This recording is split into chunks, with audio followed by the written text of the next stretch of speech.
Hello, I'm Emma Last from Progressive Minds, and this is an interview on rebooting your life. And today I am with the lovely Diane Adanko. Have I said that right? Yes. That's good then. It's a good start. And what we're going to be what Diana's going to be talking about is all about how after birth, how she felt that she kind of lost herself and how she rebooted her life and found herself again as she kind of came into motherhood. So, Diana, please would you just introduce yourself and tell us a little bit about Yes. Yes, thank you, Emma, for the invitation and do this chat with me. Yes, so my name is Diane Adanko, you said it correctly, and I am founder of Modern Goddess Moon Journal. So I work with the moon and cyclical nature of us, and basically this is how, I came to work with these things because when my daughter was born, she's 5.5 now. I am also a late mother. I was 42 when she was born, so I had like a pretty good built up life up till then. I knew what I was doing and I was pursuing the things, and everything was, I had an idea, I had the time and the space, which I don't think we appreciate how much time we have before we have children. Like, you think, oh, you don't have time, but you have so much time. And, my life was pretty straightforward. I knew what I wanted to do and I was doing those things. Any idea that came to my head, I went after it and I made it happen. Yeah.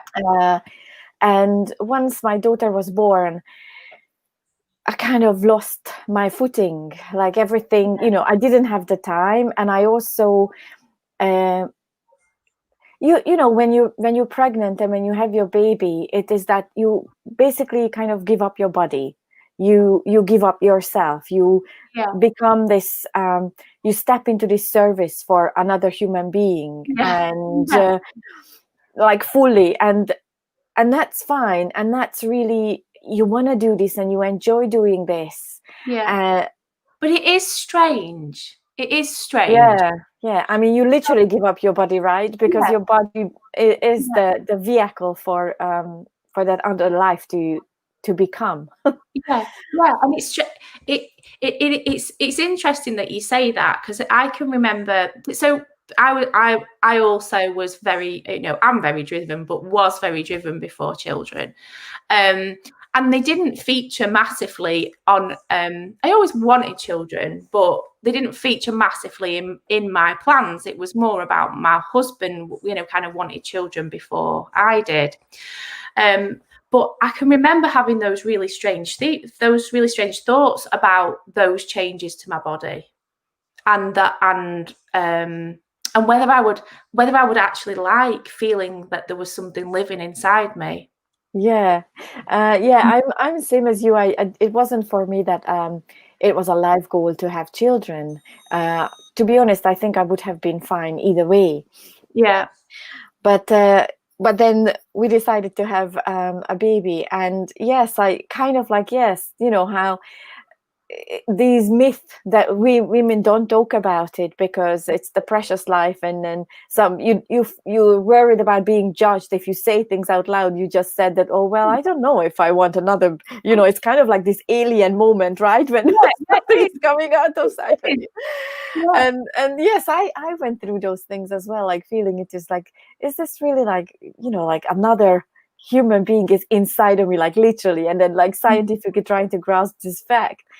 But I enjoyed my pregnancy and it was all good. And I think it was just after, when all your hormones are working through you and you don't feel the tiredness, you just plow through it, and then you get up in the night and in the morning and you're feeding, and then you have all this adrenaline or whatever hormone is pumping through you to keep you in that mission and not drop the ball. And I think once that's rush over, or the first 3-4 months, and then you kind of like settling back to yourself, and then that for me it was like, it came a moment that I just couldn't move past that, of like how am I going to get back to it? I can't get back to it. There's always another person that needs something, and I wanted to meet her needs immediately. You know, that guilt of that and the responsibility, and it was just like, without me noticing, I think, because that's what motherhood's supposed to be, and that's, you become as this default person. I kind of, without noticing, I really lost who I was, or having time for myself, or being okay with any of those things. And then it came to a point where I just couldn't detach the two things of me and me as a mother. Did you have a job at that time? Were you going into work? No, I was already self-employed. I already had a business, and it was, but even in that business sense, I just couldn't prioritize what I wanted. I couldn't actually connect with my ideas, with my thoughts, and then move on, or what do I want to really do in my business? How is this going to work out? And I always been a transformational coach. I'm an NLP trainer, hypnosis, mindfulness, all of these things. And I'm really good at transformation. I'm really good at those things. And that's the thing, that you're very good at coaching others, but not yourself, like never. And it's really interesting, because I think that actually for me, going out to it, because I had my first one was 2, and so when I went back to work, that actually I remember there was really basic things that I didn't think I would ever be able to get out of the house, drop them at nursery, all the rest of it, all that routine, and ever get to that point. I mean, I couldn't even get socks on the twins very often. So, you know, like people have like kids with like have little babies in these prams, and they look really cute, and they've got little pram shoes on and stuff. Oh my, not a chance in hell would I have. I mean, I was so organised. I had to be. It was like a military operation, but no. There was definitely no shoes. We were lucky if we had socks, because that bit was just, it was hard enough, because as soon as you get them in then one a poo, and then it was just like, how do I even get out the door? And then I've got to do that, and then the other one did it this. Oh, it was chaos.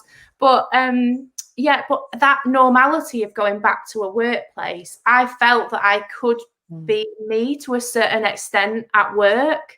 So that must have been really difficult for you, because obviously that it was almost like my bit of normality was going somewhere else, out to work and being the, you know, career girl that I was before. So that's really hard when you've got to juggle it. And I think, I think you're so on point. And as well, we moved to Scotland when from London, because my partner is Scottish, so my baby is half Scottish, half Hungarian, if anybody's wondering about my accent. And we moved to Scotland when she was 5 months old, and I was at that point I was already member of a female organization, and I was due to launch a female networking group as part of that organization. Which I was really enjoying, and I was really on this path of, reconnecting with women and doing all of that work. And that was fine. That was really good to be part of that organization and then having that network around me. And it was great to launch that. But even when I launched that, somehow I felt this isolation, because at the same time I was always at home, and how do you find a space, and your baby is always with you, and how do you separate it? You can't just leave her, and where do you go? So this was actually also part of the problem. And also the ethos that I started to get into with this female networking organization is that you as a mother and you as a woman and everything is together, and how we can create this. But I was really struggling to create this, and I really struggled to get back to myself, really, in any sense. And do you think there was, do you think that if you could pinpoint it, was there a turning point for you? I think the turning point was actually something very simple, that I saw on Facebook a little note about that it's full moon, that it was full moon, and do a ritual for full moon, letting go of all the things that is finished and you don't want anymore and it's not working.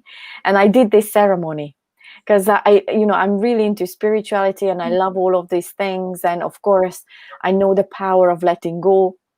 And I did this ritual, and it was that I gave myself actually all of a sudden that little space. Like I wrote the list. I went outside into the garden at full moon, as the post suggested, in the evening. And I spent this 20 minutes focusing on myself outside in the garden under the full moon. And I think that was for me that turning point where somehow, for some reason, I was called to this, and I gave myself this 20 minutes then. I really dedicated it. And then, but then I went back into the house and I didn't think anything of it. I just felt that it's just nice to do for me. But the next day I woke up and then I felt this lightness, like I haven't felt it for a long time. So then I started to do this. I started to give myself this space every full moon, doing this ritual and going through all the things that I don't want anymore, or serve me, or finished, or anything. And then I started to look more into this, about how the new moon, what is a new moon ritual? What are the moon phases? And I started to create, like, as you said, that you had this routine with the work. Like the moon started to give me this routine, these steps. It started to give me an anchor, like each, the moon is repeating its cycle, and each moon phase has a meaning, and it's allowing us to create that space within ourselves to tune in, to keep moving forward rather than being stuck in that space, or thought pattern, or whatever that is. And that's how it is, like I got myself into a routine. I find myself a routine. And then the more I found out about it, and moon cycles, I started to realize that actually there is so much, this is a serious business for a woman to connect to the moon. And this is how I started to build, basically. Wow. So really that would you say the moon, this connection with the moon, is how you rebooted your life? This was actually the turning point. It was really the turning point. I remember that October. I remember my baby being 15 months old, and it's just that was it. It was just so simple. And after that, it gave me some sort of an anchor, some sort of a momentum and a routine that I could just follow. And I started to find myself. And when you follow the moon cycles, each 4 phase has got a different energy, and you start to learn that actually the same pattern as the moon is creating with her cycle, we have the exact same cycle. So then it started to help me to actually get back to myself, reconnect with that part of myself that actually for women to go through these ups and downs, it is a hormonal thing. Your body is naturally doing it, and started to accept these deep lows and really highs and anything in between. And I started to kind of roll with it instead of working against it, and instead of trying to push myself and see that I have to get back to that old self. And then the old self kind of realized, so much things about myself as a woman, and was able to get stronger than ever, and more gentle and loving with myself than ever, and more understanding of myself than ever. So a total new life created out of all of that. So like I was reborn as well. So if anybody kind of wanted to, so when you talk about the 4 moon phases, and different energies, I don't know much about. I think the furthest I've gone into kind of looking at the moon and things like that have been going for a walk and looking at the moon and seeing how beautiful it is, and then saying, oh, it's a full moon tonight. Does that mean the wolves are out or whatever? And and things like horoscopes and things like that, I kind of was always interested in, but I wouldn't say that I'm like massively spiritual or kind of woo like a lot of people say. But So for someone like me that perhaps doesn't know much about it, what would you say to a beginner? Yes. So first of all, yeah, I like all the things that you said, because I think for me the main thing is that the moon is not necessarily, you don't need to be spiritual or woo-woo for this. That's not about being woo-woo. That's about actually anybody who is on that journey of understanding themselves. Yeah. And for us women, this is a real serious tool to understand ourselves, because it's actually science. It's your hormones in your body going through, it's biology. This governs everything in your body. And what happens is, reaching back to my NLP roots, the mind works in a way that through your five senses. So when you look at things, when you hear things, when you taste things, when you touch things, what else I haven't said? So through your five senses, your mind getting the information. And we don't see our hormones going through us, but we can see the moon. The moon is a visual information for the mind to start to grasp what is actually going on in your body and how that is affecting you, because you are affected by your hormones throughout your life. And you will get into these regardless of what's going on in your life, you will get into low moods and get irritated, and your energy will drop, and your creativity and productivity will drop, and that's everything to do with your hormones. And the moon, when you connect with the moon, you start to understand this pattern that you go through, and you start to accept this pattern and look for these patterns in yourself. So moon work has got this scientific biological part to it as well. But then of course nothing is just science. Everything is spirituality as well, because when you connect with yourself and you understand yourself, to reboot your life, you have to understand yourself, right? And that's spirituality. That's your spirit. That's who you are, finding yourself. It's very much it's almost because I believe a massive starting point for anyone is self-awareness, and really evaluating where you are from the start. And that's what we do in my coaching and in the human reboot movement. We really look at actually where are you, and start, just so that we can start to become aware of where we are and where we want to be, but also that we start to learn how to take those pauses, and we learn how that stopping is okay, and that we can do mini pauses along the way, so that we become very in tune with what our bodies are telling us, when we're tired, what our mind's telling us, etc. So in that way, it's quite there's quite a lot of synergy, isn't there? Even though it's very, very different approach. It's all a lot around self-awareness and being in touch with. It's almost like you've got a structure. Exactly.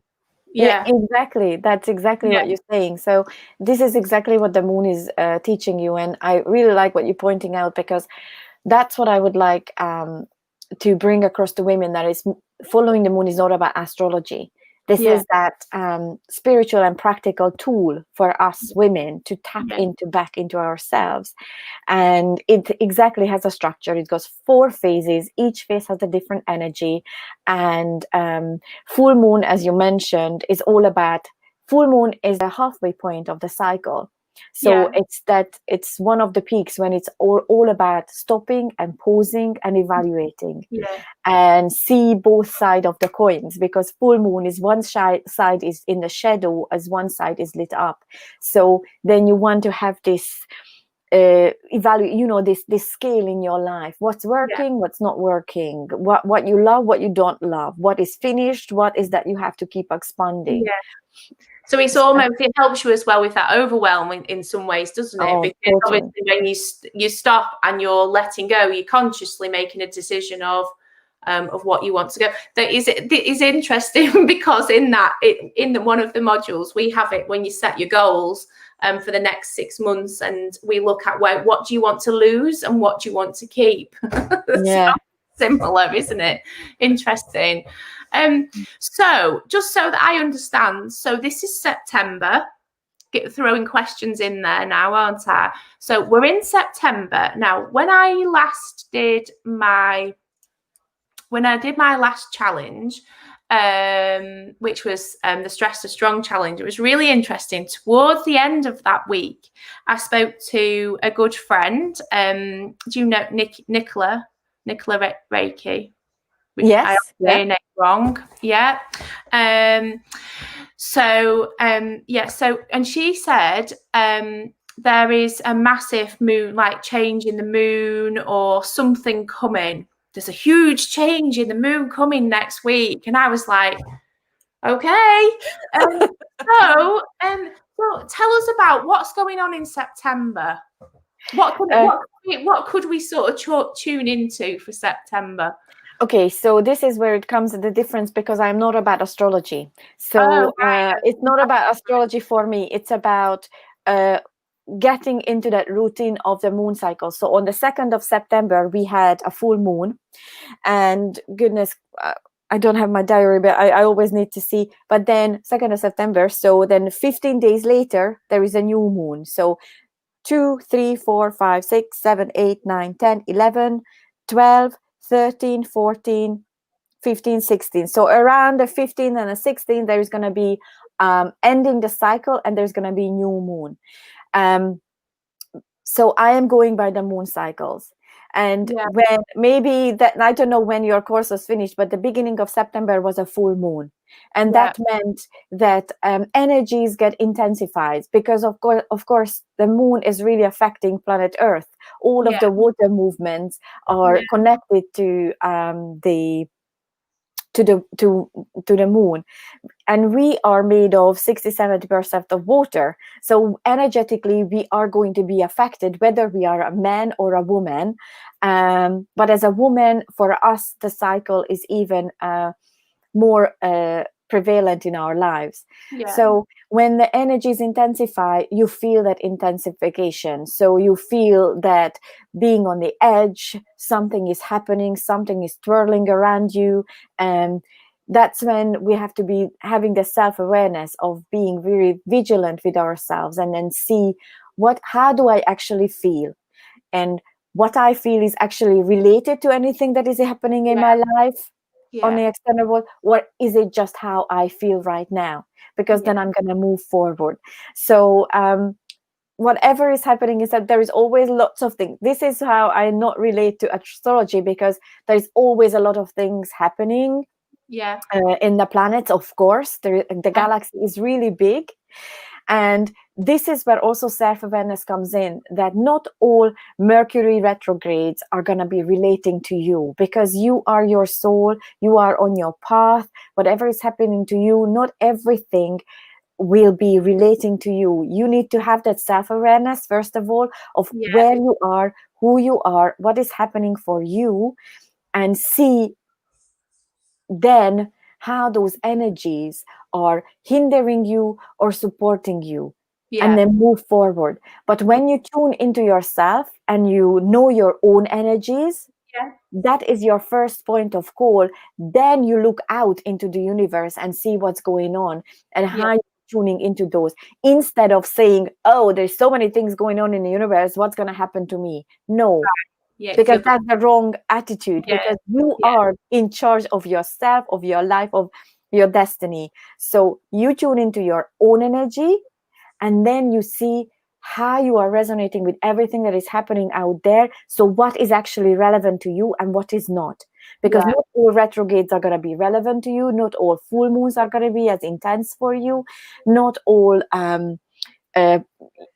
solar eclipses or other portals are going to be related to you in the same intensity or in the same way. And September is also a turning point, because the 21st of September is a equinox.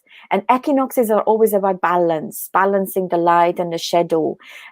So that's another portal that we're going to go through life. You know, when you get that call that you need to watch out for bringing balance inside of you and outside of you. So this is where I am coming from. It's all about the self-awareness. It's all about that you are the starting point. And then once you know and you tuned into anchored into yourself, then you see what else is coming in and how you can relate to that. Ooh, so this is exciting then, the 21st. So lots of people should be wanting to find lots of balance then. Yeah, it's something that is naturally, I think, it comes out, that you feel those nudges. If you're really self-aware and you tune into yourself every day, you will find that when these dates are coming in, you're already feeling it, and then all of a sudden, it's actually matching my energy, and then you start to say, well, actually, how much you are aligned to certain things or not. So I always encourage women that you are the starting point. That's why we use the moon, because the moon is exactly the same pattern as us. And so we start to trust ourselves, appreciate our power, appreciate our own energy, and we really start to believe in ourselves when you follow the moon. And I think that's the most important. So this could be the secret for a lot of men. What do you reckon? So if they follow the moon, then they might understand their wives more. What do you think? No, this is exactly true. Because once we really understand ourselves and we reclaim this, because we're not really tuned into our period. We're not really tuned into that part of our body, right? It's icky and dirty and just embarrassing to talk about these things of your womb, your vagina, your period, your blood.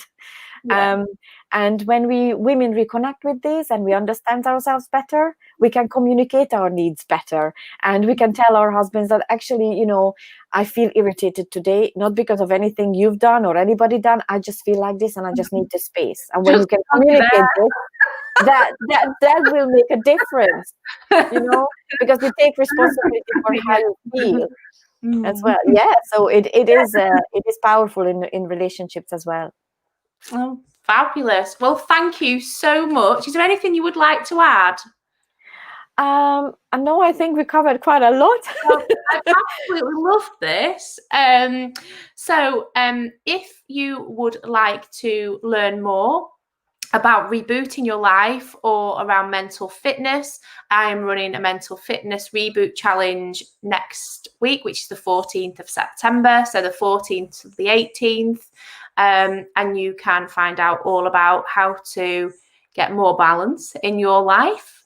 And the link, it will be in the post above the interview. And if you would like to learn more about Diana, what's the best way for them to get in contact? Just find me on Facebook. I also run a free group called Moon and Woman, and just come and find that group on Facebook and join, and you'll have lots of free resources. Find out about the moon and yourself. Oh, thank you ever so much. I've absolutely really enjoyed it.